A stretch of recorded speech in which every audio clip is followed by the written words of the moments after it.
থাকলে সারা দুনিয়া কাঁদলেও কেউ পাশে থাকবে না। তাই আগে নিজেকে তৈরি করো, তারপর চাও সম্মান ও ভালোবাসা। এই সমাজে কেবল সফলদের কদর করতে জানে, পরাজিতদের জন্য শুধুই করুণা।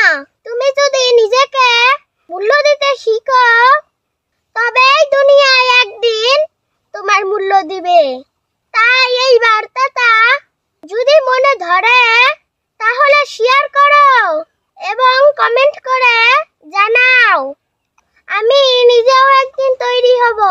কমেন্টে এটাই জানাবা। ভিডিওটা ভালো লাগলে লাইক, শেয়ার, সাবস্ক্রাইব করবেন, সাথে বেল আইকনটা বাজিয়ে দিবেন। খোদা হাফেজ।